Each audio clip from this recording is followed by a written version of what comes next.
There, it's playing. Help! They're not gonna help you. I'm being attacked. Bonus scene. If you send us subscribe to her Instagram exclusive, and you'll be able to see this behind the scenes content. What's up, guys? Welcome to episode 4 of the Medalists podcast. Happy Tuesday. Hope your week has been going off to a good start. So, this episode, I think we're just gonna touch on some more athletic stuff, get back to the sports. And last podcast we had the election, we had relationship talks, you had the Q&A, so we're going to bring it back to what we all know best, sports and athletics and our journeys. Mm-hmm. So, anything you want to say? No, I'm excited. I want to hear Noah's story all over again, and I can't wait to tell mine for the millionth, bajillionth time, but this time you guys are going to get the details. Yeah, so it's gonna be a fun one. So, there's a lot to cover. So, she's been doing rugby for a long time, I've been doing track for a long time. There's been a lot of different bumps and turns in the road for me, especially for her as well. So a lot of people don't know all the details. I know we probably have gone over this in interviews, but This is like our platform, so we can be as open and as long-winded as we want. So, stick around. It's about to be good. So, I'll go first? Yeah. Okay. So for me, we're just going to start off on how I got into track. And so I got into track at, I believe it was 11 years old. Okay. So the reason why I actually got into track at 11 years old was because my mom saw me running around in the backyard, and I guess she thought I was fast. I never really, kind of gave it any mind on how fast I was. I was always an athletic person. I played basketball from like 5 years old up until, we'll get to this, but up until I lost my vision in 8th grade.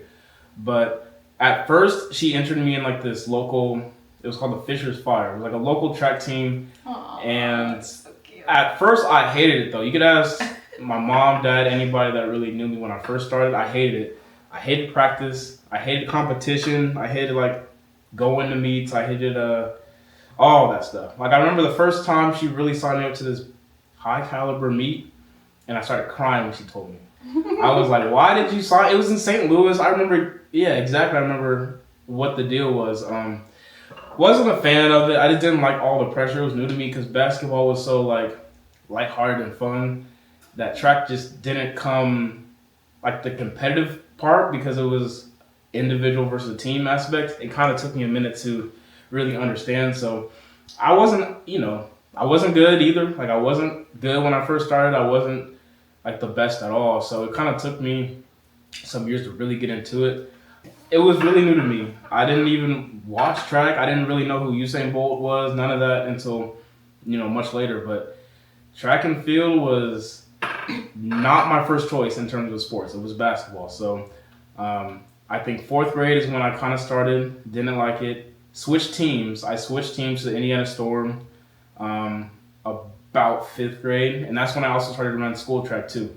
So this was the first year that I wasn't like hating practice. I actually started to get friends at practice and we have fun together. So it wasn't as much of a chore to show up in practice, and I wasn't as scared of the competitions because I started getting better. Once I started to like practice and enjoy it, then I got better. And I didn't realize that's how it works. When you're so young, you show up just to, if you're not going to win, you don't want to attend practice, when you're 11 years old or whatever. So the more I liked practice and gotten the rhythm of training and enjoying the process of the work, that's kind of when I started to improve. And 5th grade came, 6th grade came, improved.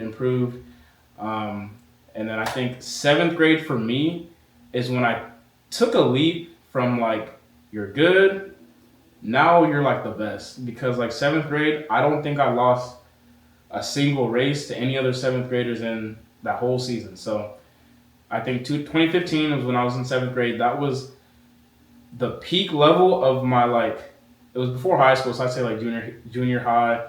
Like that was the peak of my pre-high school track career because there was a jump. I definitely noticed a difference between my speed 6th grade year and 7th grade year. Didn't lose anything. Was winning county and all this stuff. Like whatever it was, whatever meet I went to, kind of came home first. So that was the first difference in terms of my talent, that's when I kind of saw that was 7th grade. That's kind of how I first started getting into track and field, and I mean, yeah, it was history since then. So, what about for you with rugby? Nice. So I did not start playing off rugby. I think most people know this. I didn't start sports until I was 10 years old, actually. Yeah. Is that old or young? That's pretty old, though. It depends. That's pretty old. Yeah, for most sports, yeah. Before that, I was just racing in like Street racing. Yeah, recess. Like there was this one girl, Jayana. Oh my gosh, she was so fast. We even like in high school, we were racing each other. Like we both were ended up running track, but she was so fast, and we would always race. I knew I was fast. I knew I was athletic because I always liked to play. I was always outside. I was always running. So I knew I liked to play, but one day, my aunt, at the time when I was like 9 or 10, I was like in a modeling agency. So my aunt like signed me up for that. And then she wanted like my cousin and my other cousins to do stuff too. So she found this cheer team and she was about to take those two to the cheer team. I was already modeling. My mom was already paying for that. So she didn't like think about inviting me to the cheerleading thing, but they were going and I was like, I want to come too. So then this is me always wanting to do things and saying yes to opportunities because it has gotten me into so many places I would not have been. But so I was like, I want to come too. So I went and we got in there. The cheer team was just electric. The music was blasting. The girls were flipping. I'm using your word. The girls were flipping and they were doing stunts. Like it was just crazy. I loved it. I was like, this is so cool. So I went to a first practice. They were like spotting our tumbling and backflips. And then I just kept going to practice and I picked up a backflip quick. Like when I say quick, I mean quick.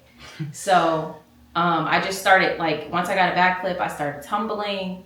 And getting spotted in that. And like I stayed in cheer for like 6 years total. And that was like the first sport I ever did. So in school though, you weren't allowed to start sports until you were in 7th grade. And that's, like middle school, right? Yeah, 7th grade. So then as soon as I hit 7th grade, I had my physical. I was ready for the first day of track practice. And I was definitely good at track. Like I always remember, it wasn't until like high school that I started to like really start getting beat. I will say that, yeah. But so like 7th grade, 8th grade, I was running track. I also was trying every sport because track was only like spring. So in the winter, I would wrestle. I would do any sport that I could do. I wrestled. I played basketball. I tried field hockey in the fall. One time I didn't run track. I did field hockey instead. I remember because I was just getting tired of track. But tired of track. Yeah, I just wanted to try all the sports. So I was willing to just do everything to see what I liked. And I ended up going back to track by the time I was in high school. So 9th grade year, I like committed to being a track runner. And that's what I did. I did not like track. I hated the workouts. I didn't like running I didn't like running as a sport. Like coming from cheer, I wanted something that was dynamic where I could like flip and tumble and just do more than just run. So I just realized that I did not like it. So like, yeah. So my story's kind of different because like completely different. Yeah. So like that was like my childhood athletics. You had multiple sports. Actually, like I said though, I started at 11 for track. Oh. You started at 10. When did you start like I started basketball? Like 6. Yeah. So yeah, in terms of that, that's different. But yeah, you have many different sports. I had about 2. So it was different though. Yeah, so that's like my childhood. Yeah. I think like at an early age though, I think we can like speak for this both of us. Like when you have practice and you have classes still and you have school, I think that's why my school made us start in 7th grade so you didn't have to worry about balancing sports and schoolwork at the same time. But you learn that early, like how to maintain your time and how to make sure you get your work done. Like I remember being in school, making sure that I got everything finished so that I can have time to go to track practice and cheer practice because I was doing both at the same time. Yeah, it was because like right after school and then cheer was like later after track. So that's all I did. My time was fully occupied. And if you don't learn early on, if you do a sport in college, you'll know in college. The easy way or the hard way, because college is much more strict when it comes to academics if you're allowed to like do your sports. So it's like we call them study tables. I don't know if most colleges call it that, but like the study tables, there's like you have to do. I mean, it's like maybe 8 hours a week studying basically at this like one of the buildings at your school. But yeah, it gets serious the higher you get. Like high school, it's a little serious, and then college is much more. So I mean, yeah, to have that habit and that skill early on, it definitely pays. It definitely pays off. So what was your turning point in your career? Like, yeah, I'd say there was probably two, but I'd say the first one was 8th grade though. So like I was saying earlier, 7th grade, I started to see a jump in my talent and like my results. And 2015, summer of 2015, I was running what was the meet? I believe it was the Junior Olympics in Jacksonville. And I ran well. Actually, I medaled. Actually, I was like top 6. I was number 6 in the nation as a 13-year-old. So that was a huge accomplishment for me. And I remember I have my medal around my neck, and I'm walking. So there's bleachers obviously, and there's a scoreboard. It's like a little stadium, and I'm walking like down the bleachers, kind of just down to get out the stadium, and I'm looking up on the scoreboard, and it's a little blurry, not even blurry. It's like a little less than blurry, but I'm looking at the scoreboard. It's a little shaky. I'm thinking it's a heat wave because it's so hot in Florida in the summertime, so I don't think anything of it. I'm like squinting. It's not changing. It's still a little blurry. So I'm like, oh, well. So I don't really think anything of it. So I did not know that. Really? This is details right here. You didn't know that? No. Is this like the first? Good. Like first time? This is the first time I noticed. It was at a track meet, ironically. So it was literally, I was trying to look at a scoreboard. I thought it was a heat wave because you know how heat waves, you see like little lines. I thought it was that. So apparently it wasn't. But so a week goes by, a week later, it's the first day of school. And from the track meet to the first day of school, nothing. I don't see any type of signs of vision loss or anything. Like it's 2020, it's completely normal. So I'm just excited. I got my first medal. I'm number 6 in the nation. Coming back to school, excited to see my friends. And then, even then, like the first day of school, period 1 through 4, I don't really see, like, it's all normal. Like the whole morning, I don't see any signs of vision loss. So then I'm in my 5th period. It's English class. Ironically, I'm sitting in the front of the class, and my English teacher is writing something on the board.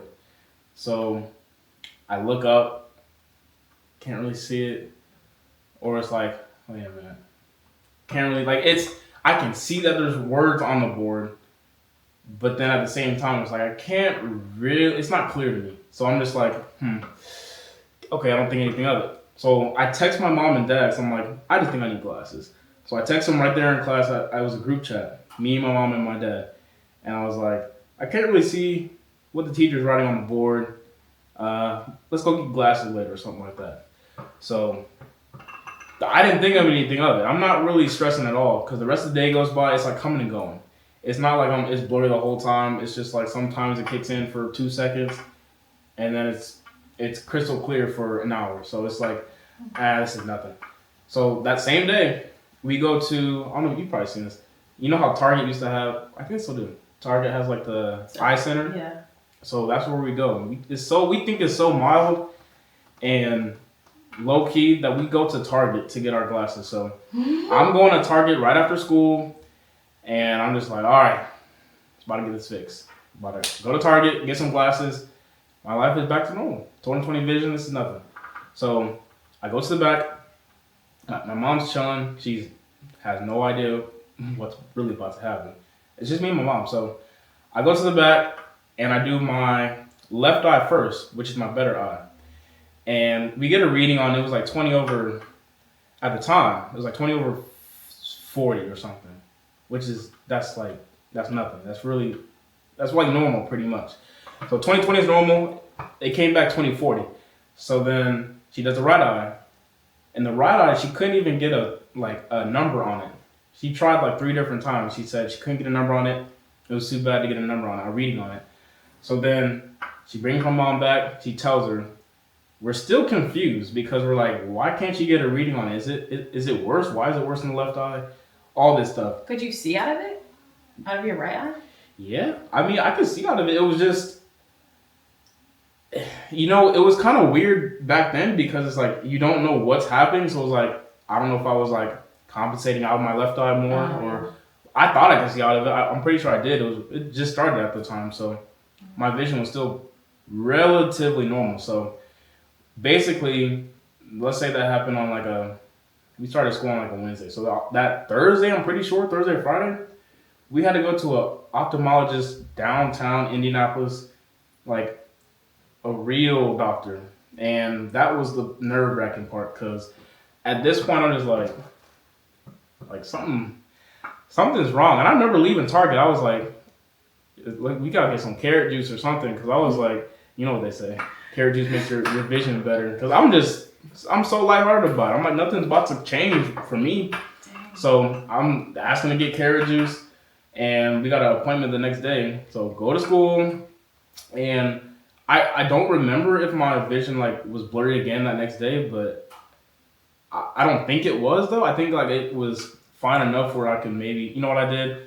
I think I was just like skating by, like asking, like, hey, what is that again? Or like taking pictures on my phone and like I think it was really blurry that next day too, but I just had to, what can you do? Because there was no diagnosis yet. I just had to go about school until the doctor's appointment. So the next day comes, we're going downtown. This is like the intensive like testing. Like it's 5 hours of testing. We had to do, like, people think vision testing is just like the little E chart, E, and then the letter chart, where it's bigger and small. We were doing all sorts. We had to do a visual field. We had to like press a button for an hour. If you see a dot in your field, you do that. Actual vision testings were taking. So all sorts of stuff for 5 hours. And I'm tired. This is after school. I'm tired. So finally I'm done. The doctor comes back in like the office, and he told us right then and there. He was like, you have a visual condition called Leber's hereditary optic neuropathy. And we're all like, what is that? Like, what does this mean? So I'm sitting in the chair just like this. He's coming to me saying all sorts of, like, to me at the time it's like gibberish because I'm like, what do you mean I'm about to like lose my vision? So he said it's gonna get worse before it gets better, which, like, in terms of better meaning like stable. So it's gonna get worse. You're gonna, like, glasses won't help.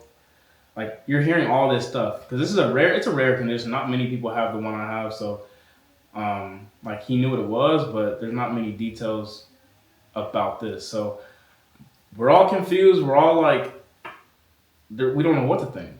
So from there, it's like we kind of leave, and it's just like, imagine like a 13-year-old kid just got news that he's about to lose his vision.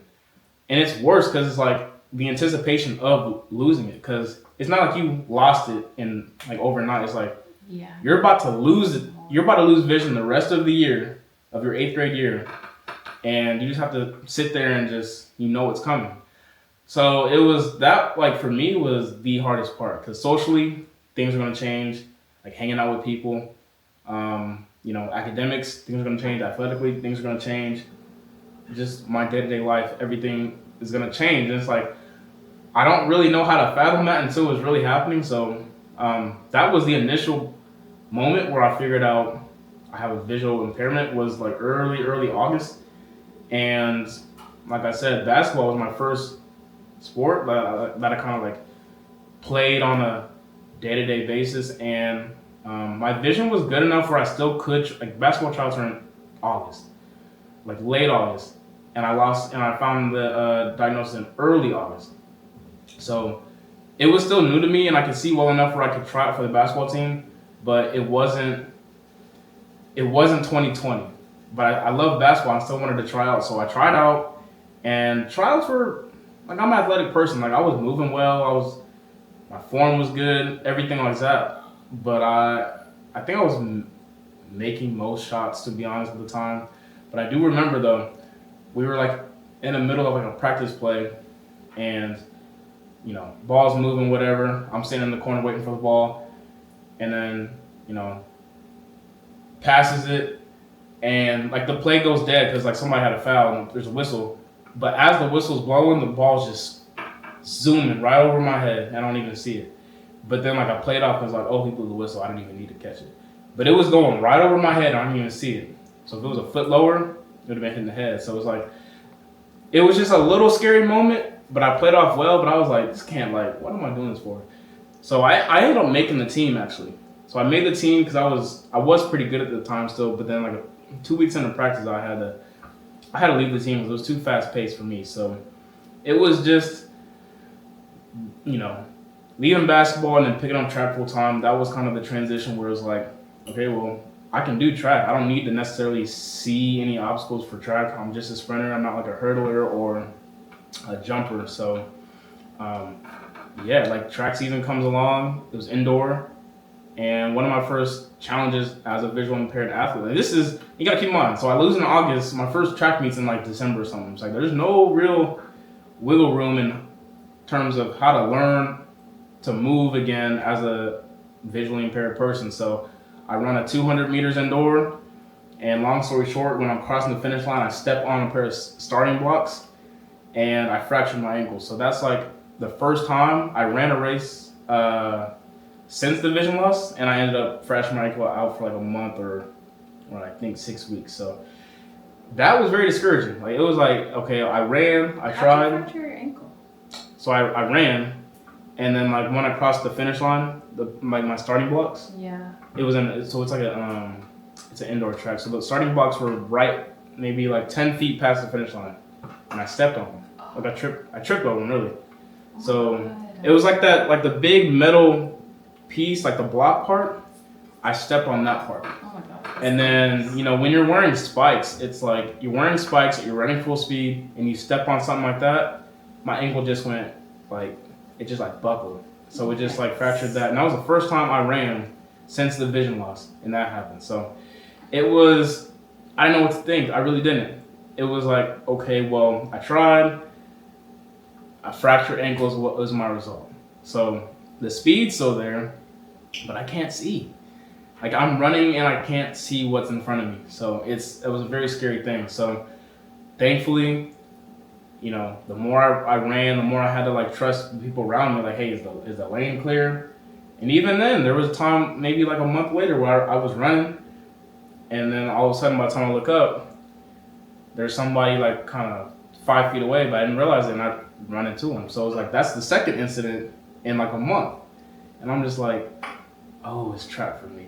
Like, I don't know if this is sports really for me. So I don't even know if I can compete at the same level, you know, post a vision loss.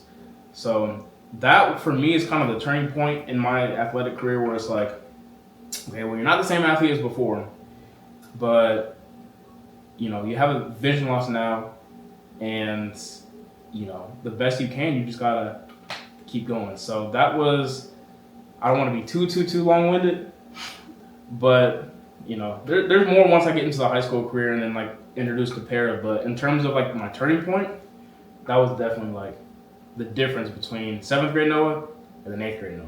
Big difference. So then for you, what would you think your turning point from like high school rugby to then like transitioning into college, or really just transitioning into track to rugby? Yeah, track to before rugby. Even, yeah. I just like, it was, the timing was so weird because I knew it was like sophomore year of high school. That's when like colleges start reaching out to you. That's when you start, you know, thinking about college. And I was like, I really don't want to go to college for track. And I was like getting offers and stuff. So it was going to happen. It ain't that bad. Going to college for track. Yeah. Could be worse. For me, I guess, yes, it absolutely could be worse. Yeah, it could be worse. But I didn't want to run track. I didn't. I knew I wanted to do something more dynamic. So, like, ironically enough, I told this story again a bajillion times, but my friend and I were at high school. The cafeteria had all these different stands set up. We were at lunch and we were just walking around, looking at the different things.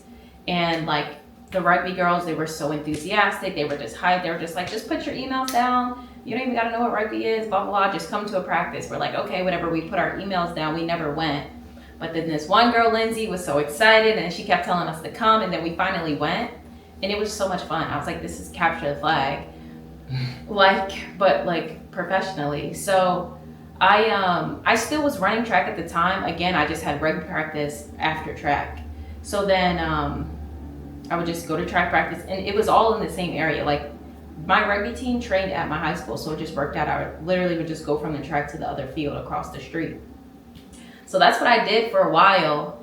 And my coach was like really excited about me. He saw that I was scoring a lot in our games. Like we finally started to play games, and I was just doing well. And then my coach invited me to a national game. It's like in Utah's where all the teams come, who are like all the club teams come together for like the best players.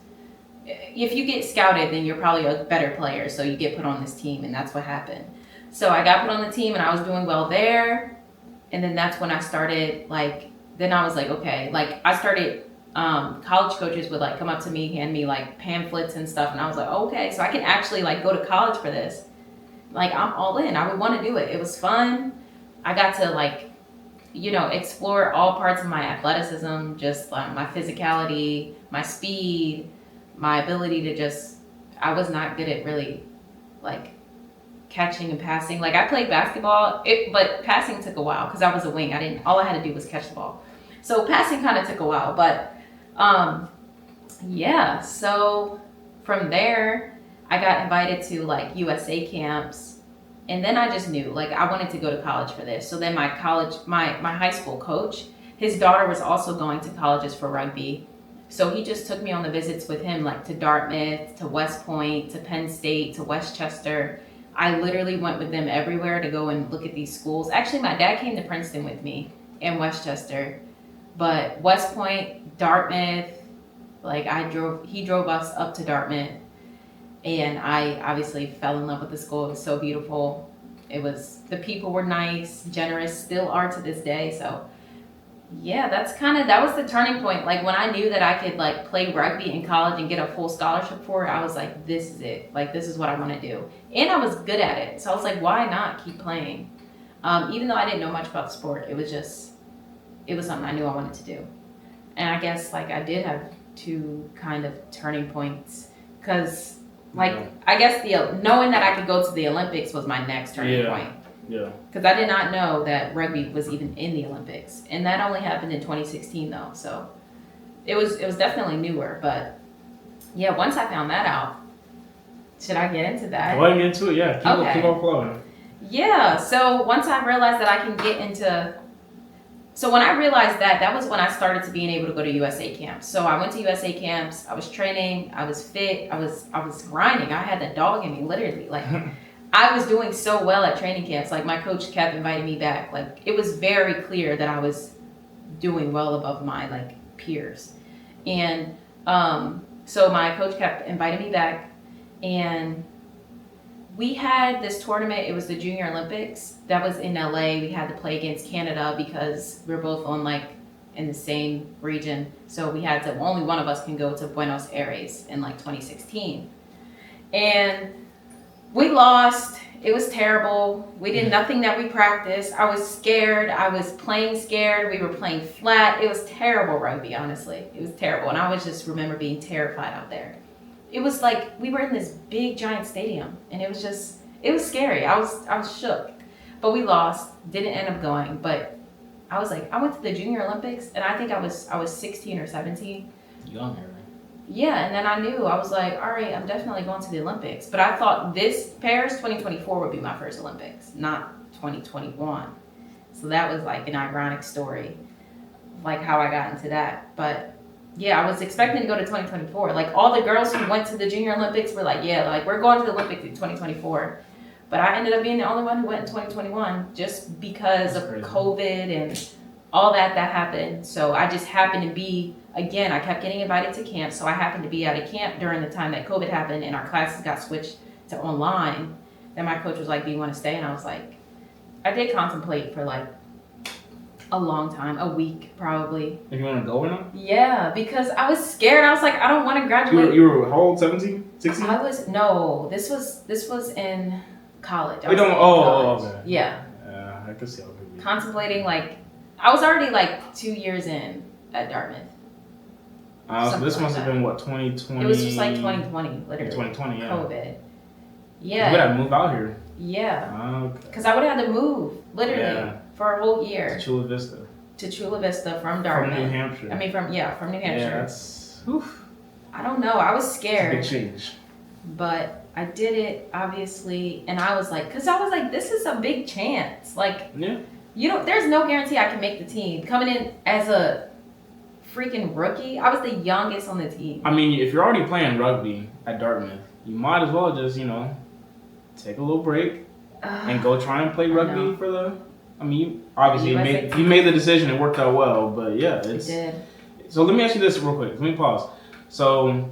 is it the same where, because you went and played you went Dartmouth, then USA, then you finished school. Mm-hmm. But, like, are you able to, like, continue to play Dartmouth even if you're a Team USA athlete? Or is that considered pro or no? It's not considered pro. Okay.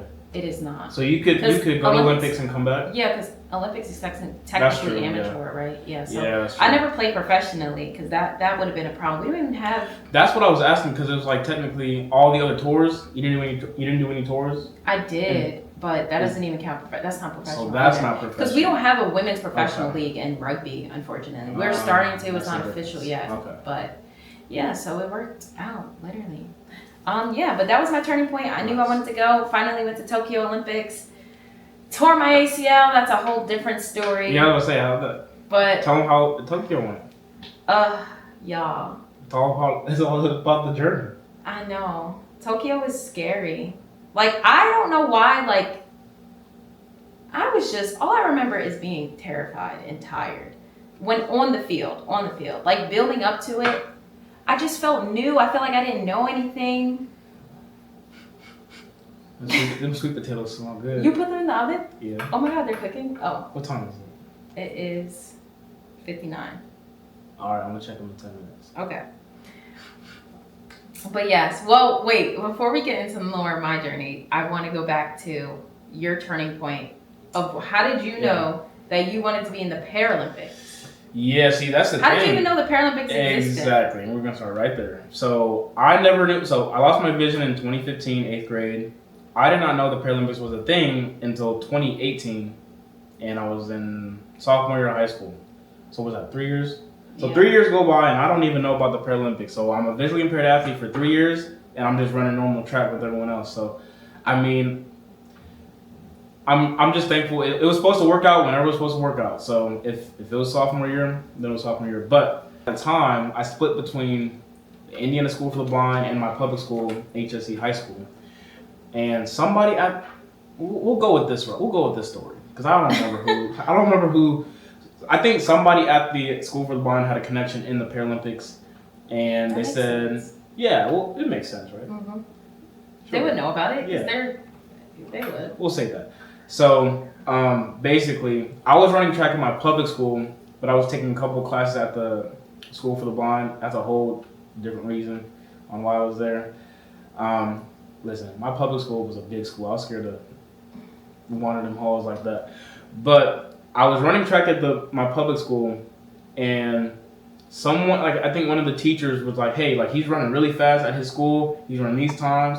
But he's also, he's here at the blind school, but he's visually impaired.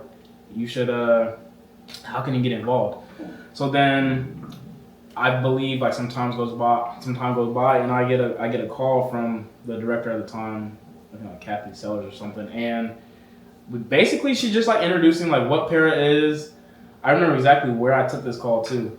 It was crazy to understand, there's more I can do besides just running and, I'm just kind of getting seen as the blind person running with everyone else.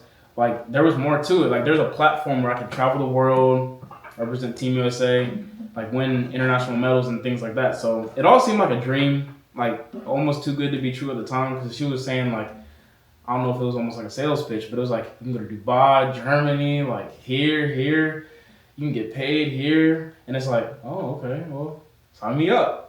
But it's not that easy in para because I had the call. Actually, it was November of 2017 is when I had the call. And then all the way to June of 2018 is when I had my first like meet under para. I flew out to Tempe, Arizona, and me and my dad did. And basically that meet was like it was a national meet basically, and I wasn't a part of the national team yet. So I'm showing up basically. You have to earn your spot on the team, kind of just like any other sport. So I had to hit a certain time. It wasn't that fast. It was fast at the time. I hit the time basically. So we go down there. We hit the time. It was barely, but I hit the time. So that was my like, okay, I'm on the national team. Now what? Like, can I go here? Can I go here? Like, how does this work? But it's like, no, that's not how that works. So it's 2018. I go out there. I make the national team, but that's it for the whole year. It's like, all right, season's over. Next year is the big year, 2019. So it's like, okay, like in the back of my mind, I'm like, we're not really like it's been a year and a half, and I don't really.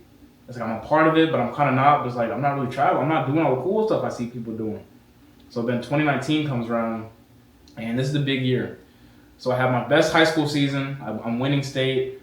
I'm ranked number 9 in the nation as a high schooler. And this is against 9. And yeah, but thank you for that. This was at my public school against like some of the best schools in Indiana. So I win state in the 200. I get second in the 100. Our relay does pretty good, breaking school records. Like this was a big year for me against, we call them able-bodied athletes, but people who have no disability. Like I'm winning. So that's when I'm like really like separating from even the able-bodied athletes, but as a visually impaired athlete. So 2019 comes around and it's the summer. Thanks, appreciate it. It's the summer and it's August, and this is when I got selected to go compete in Knoxville, Switzerland, for the Junior World Championships, and I do pretty well there. I think like 3 golds and a silver or something, but. 3 golds and a silver. So that was my first international competition. That was like my first taste of like travel, and I'm like, oh, I love this. It's just a good feeling you don't really get when you're just competing in Indiana or locally. So I loved it. I fell in love with it ever since it kind of came. So and then 2 weeks later was Peru and Pan Ams. So oh my God, did you go? I went. Yeah, no, it was. We were both there at the same time. The hard thing was too, it's like school starts in August for like I'm still in high school, so but school's starting. So then I go to Switzerland, go to a week of school.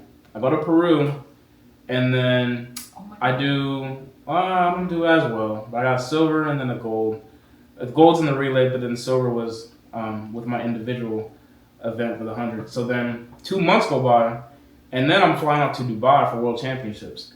So in the span of 3 months, we go to Switzerland, Peru, Dubai. And, Dubai was not my best, and all this mattered because the journey was not always like, it didn't start up here. In Dubai, I didn't even make the final, no medals. Well, besides the relay, our Team USA's relay has always, for the universal relay for para, has always been up there. But from individually, I just didn't know how to balance the training all the way through November, because in high school, I was just doing stuff on my own at that point. So those 3 major competitions were my first, like back to back to back. It was like, okay, I'm loving this. And, I'm getting new friends, traveling the world, doing what I do. And at that point, I'm just preparing for Tokyo. So it's 2019, COVID comes, we get word that Tokyo is postponed to 2021. But that's kind of my introduction to like Team USA and like how I got into it. And I've just been diving in on the deep end ever since then. But that was my introduction. When did you know that you were qualified for Tokyo? Yeah, there was a meet we had to like qualify for. It was it was like trials, like nothing too special about it. But it was a trial meet, a qualification meet for the Tokyo team. It was in Minnesota, all places. But this was right in the middle of COVID too, so it was real different. No fans, no, like it was, you guys know how the COVID world was. So made the team. At this point, I was a freshman in college, or just finished my freshman year of college. So made the team in the 100, 400 relay, and yeah, I mean, at this point, the next 2 months is just building up into the actual Tokyo game. So, I mean, before we even get into Tokyo, how did you guys qualify? Ours was, we just have to get a certain amount of points throughout our year. Well, I actually don't know, to be honest, because I wasn't there for their qualification. Like, they qualified way before me, you know, because like I was in school. Oh, right. Yeah. Well, how did you qualify for the team? Oh my gosh, that year, like the whole time I was training, like I said, I took the year off. The whole time I was training that year, like I was fully just doubting myself. Like I was like, I'm the youngest on the team. I'm not gonna make it. Mind you, I was the fastest on the team. I was doing well. I was getting selected. Like I don't know why. And like after that year, I was like, I will never doubt myself again. I don't care if I'm actually doing bad. I know that I can do better and that I'm gonna keep doing well. Like in rugby, for sure, specifically. But I wasted a lot of my time doubting my ability, like of how great I was. And everybody else saw, like my teammates knew I was good. And like I just didn't, I needed to know that for myself. So a lot of that year I was doubting myself. I was very nervous if I was gonna make the team or not. Yeah, my coach like was very obvious that I had someone that I was like competing directly against, and he would make that very clear. He would be like, if you don't tackle her, like it's either you or her. Mind you, we both ended up going to the Olympics anyway. So it was all just trying to get in my head. It was mentally draining. I was young. Like I was just learning a lot. Like that was really the only time where I got to play a high level rugby for like that long period of time. And it was a lot. It was stressful. You were learning a lot. The girls were just very assertive. It was a lot going on. Like, yeah, but I made it through, and I, through lots of tears, literally blood, sweat, and tears, went into trying to get to Tokyo. But yeah, we finally got to Tokyo, and the games were, we lost in the quarterfinal. We lost in the quarterfinal. Yeah, we lost in the quarterfinal, so we knew we weren't top 3. We knew we weren't medaling early on. Then I tore my ACL, and I think like the second day, and it was over for me. It was over for us. Yes, it hurt. I was like, it was like, the reason I feel like I tore my ACL is because when I finally got a chance to go on the field against China, like all I felt was fear. Again, just pure, I was terrified. Like nobody was even in the stands. Mind you, it was empty. Like nobody was there, but I just felt myself like shaking. I couldn't the pace seemed way faster. Like it was just felt like nothing that I practiced at all.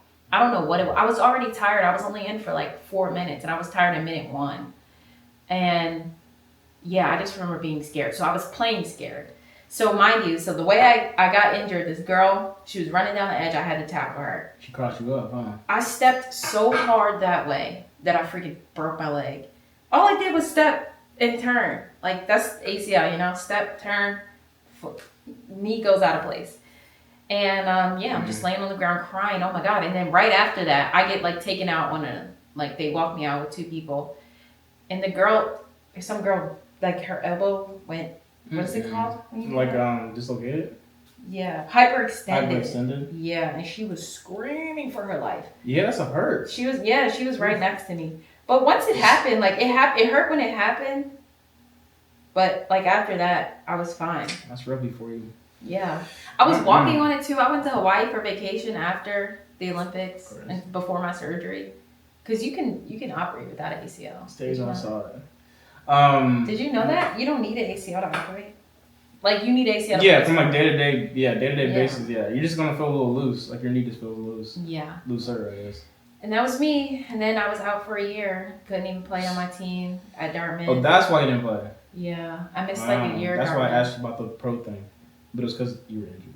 Yeah. Oh yeah. But I couldn't play for a year. It was sad. I had to be on the sideline recovering. Recovery is a terrible process, but you got to know that every little thing is a win, because even one little extra inch of motion is a win. So you have vlogs about that. I do. Go watch all my vlogs. Go watch them. They're good. Way back when.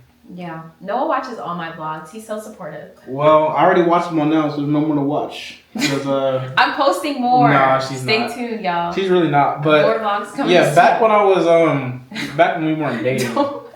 Back when we weren't dating, I used to watch her videos. You don't support me anymore now that we're dating. Well, I watched them all. Oh, okay. That's cool. Put more out. I'll watch more. But yeah, I used to watch all her videos before I even moved out here. To be honest, we'll call that manifesting. It was. That's what we're gonna call it. But so that was your Tokyo experience. That was my Tokyo experience. What was yours like? No fans type time. Wait, hold on. We're talking about athletic journeys.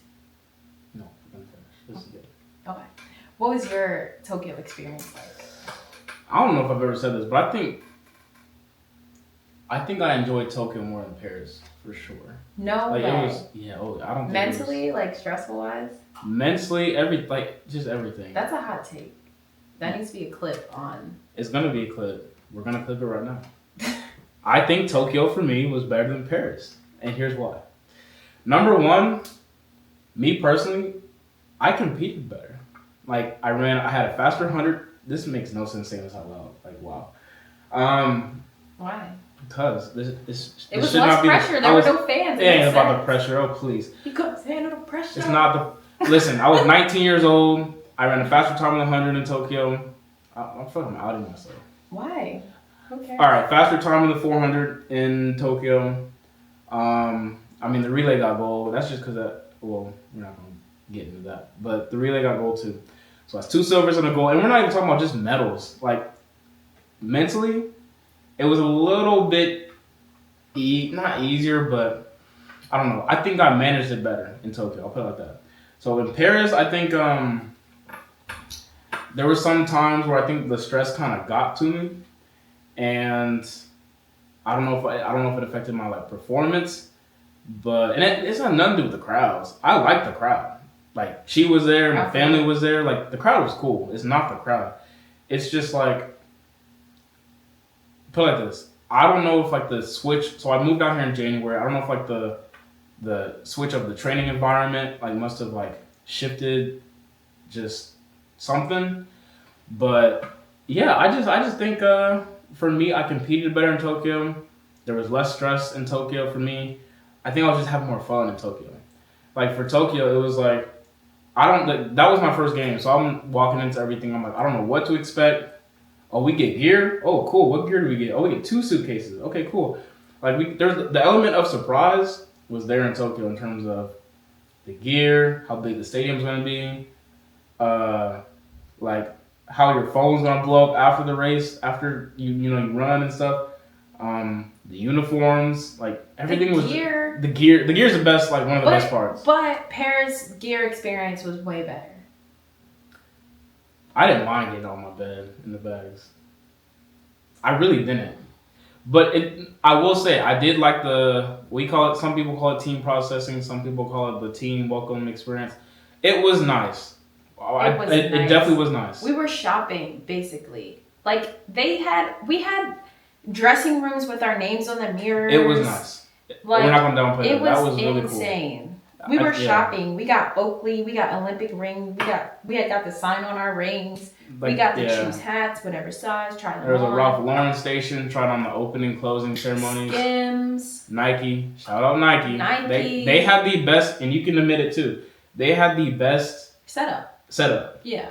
You talking about the names on the mirrors on the little dressing room? Yeah. That's where it was. Nike had the best setup for sure. So thanks to them. Yeah. But yeah, okay, I will say that aspect was better. It was way better than Tokyo. It was. It's night and day. Going to do this whole different walkthrough, and you can vlog and you can film the whole thing versus which I did go check it out because it's live. You did. That's where you met Simone Biles. But I met Simone Biles there. Yeah, that's where it was. I forgot that was there. Amazing. I didn't realize that was. Yeah, that was there. But then it's from there versus you walk in your room in Tokyo and you have 2 they're big suitcases right on the bed and you just go through it there. But for me, I just think I just handled it better in Tokyo. I don't know I don't know exactly why or what all went into it, but I just had more fun in Tokyo because of just I was just brand. I didn't really have that much of a.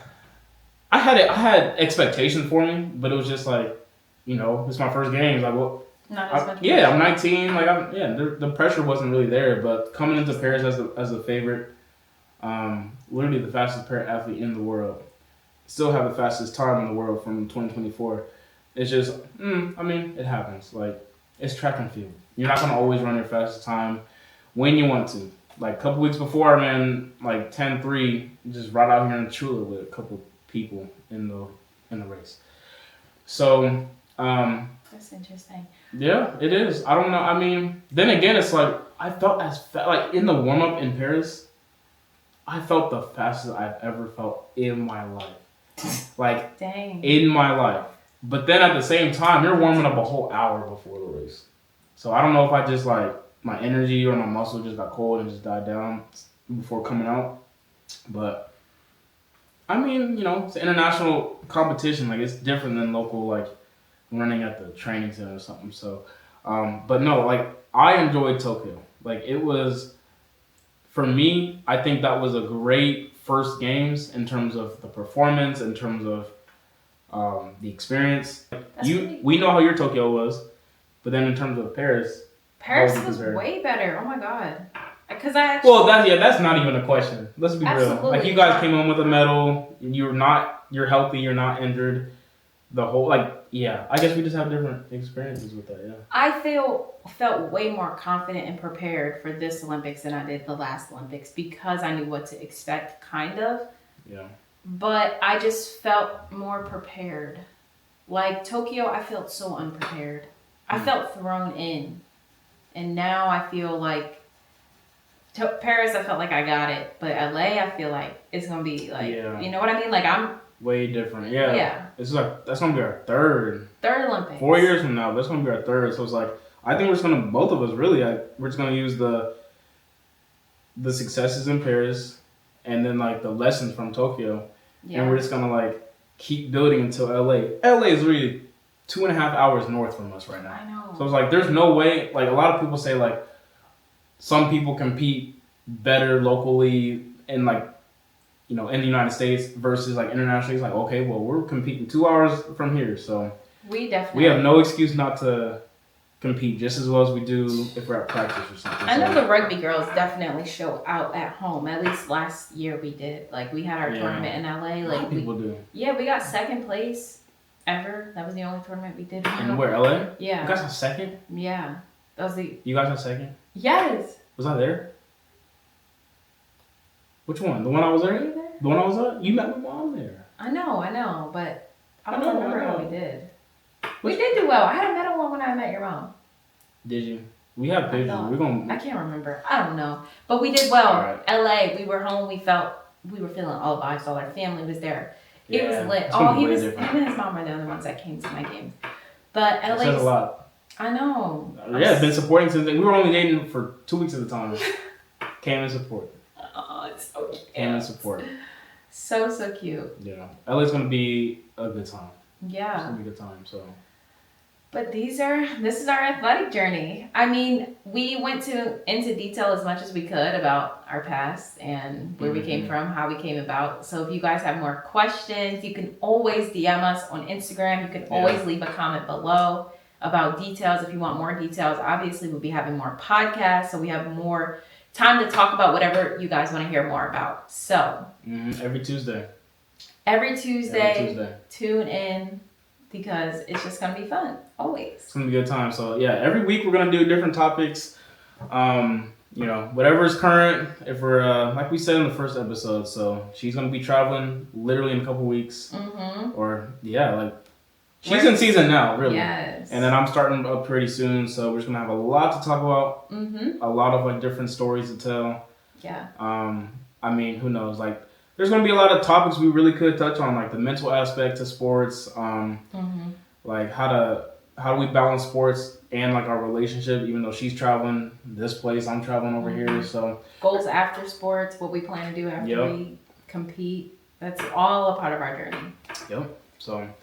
Yeah, we're gonna get into it yeah, from episodes to come. So thanks for watching the Medalist Table. Bye.